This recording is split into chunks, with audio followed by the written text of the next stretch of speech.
So there's this myth in the capitalist world that you can't do it all. You can't do everything that you want to do. You have to only do one thing, put everything aside, say no to everything, say yes to only the important things. And depending on what your goals are, that could be correct, right? If you want to be a hardcore entrepreneur, sure, that might be the absolute play. But if you're a creative person and you maybe don't necessarily fit into the capitalist structure, and also you don't want to, and you have multiple hobbies, then you actually can manage them effectively. You can do it all, right? And that's what we're here to talk about today. Hey creators, Aimon here, and this is where I help creators go full time. So if you're a creative person like me, you probably have a bunch of different hobbies and interests. Maybe you identify with, a little bit of ADHD or something like that, who knows? But for me, I've always been doing all kinds of creative things. I remember in school, I was into acting, and even now I do just like accents and random stuff around the house because I like doing that.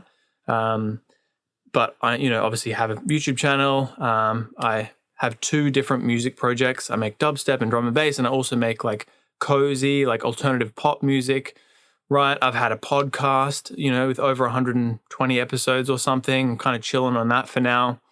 I also run a real estate media company, and I occasionally go on a podcast with that. And I always make social content for like TikTok, Instagram, and my business as well. So, I'm all over the shop, right?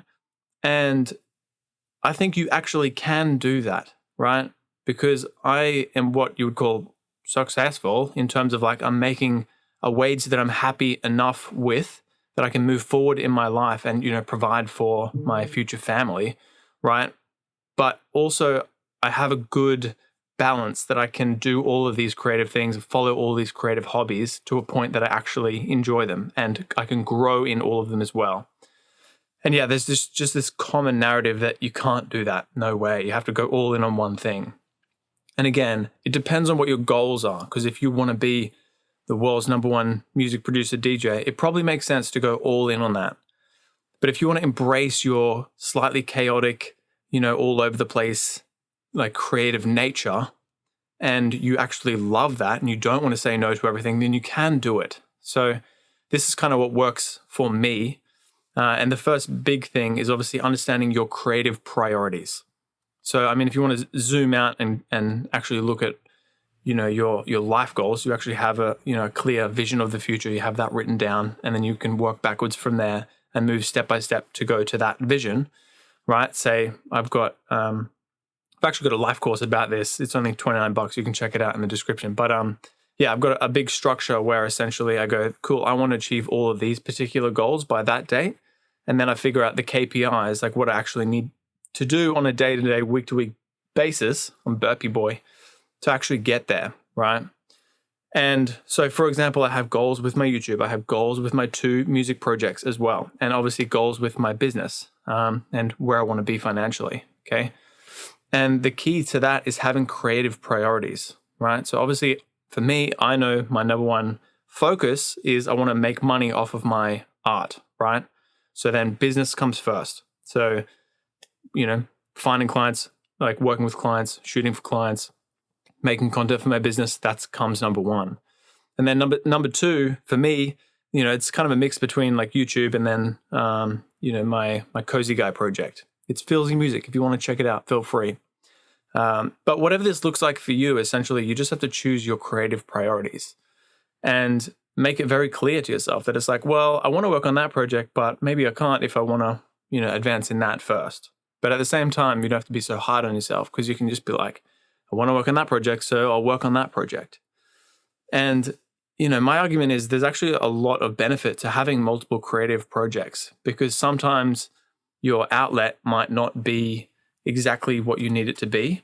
So with YouTube, for example, this is creative philosophy, right? I'm talking about all of my theories about life, and I have a lot of these, and I think it's of value to a lot of people, or at least myself 3 to 5 years ago, and that's who I'm kind of making these videos for. And so if I'm in a mood where I want to explore these topics and ideas, I'll jump on camera, work on my YouTube channel, work on my website to do with my YouTube channel, something like that, right? But if I'm feeling more emotional, Then I might make cozy guy music because I sing on that, and I make feelsy music and I express myself in that way, right? But if I'm feeling kind of like cool and determined and, like angry or something like that, then I might make dubstep, right? I might express myself in that way. And I think it's really good to have these different creative outlets because obviously it's allowing you to actually express who you are through your art, which is the whole point, right? And why would you say no to another project if it allows you to express yourself in that way? And the other benefit is in every single piece of these projects, these little mini puzzles, whenever I'm exploring these things, there's always a lot to learn in terms of how that's going to help the other project, right? So there's a lot of value in actually pursuing different creative things because it's going to really help the other creative things in many different ways you wouldn't even think of. So for example, video, right? When it comes to marketing my music projects, guess what? I'm a videographer. I know how to make really cool content quickly, like very quickly, and bash it out, pop it out on socials and learning about marketing. And, that's another like creative hobby is like figuring out all this different marketing stuff. So, and then when it comes to music, it's like, well, guess what? When I'm making all of my videos for my business, like I know exactly how to get the crispiest audio in the industry, my dude. And that makes me real proud. So yeah. And there's so many people that just don't know how to have good audio on film. And I think that really stands out. So, I'm not claiming to be a genius at any of these. And in fact, that is the downfall of having multiple creative hobbies is that the reality is you are not going to advance as quickly on every single one of them if you are doing all of them, right? As I said at the beginning, if you decided to just go all in on one project and you were really determined and you had the mind that allowed you to do that, then it's probably going to work really well for you, right? If you have the ability to say no to everything. But there's a big thing that I've struggled with because, I don't think I necessarily fit into like the structure of the current world in terms of like, I don't really want to play the game of like capitalism and go all in on one thing and entrepreneur. And if you don't do that, you're a loser or whatever it is. Like, I just don't want to play that game. I don't want to buy into that narrative.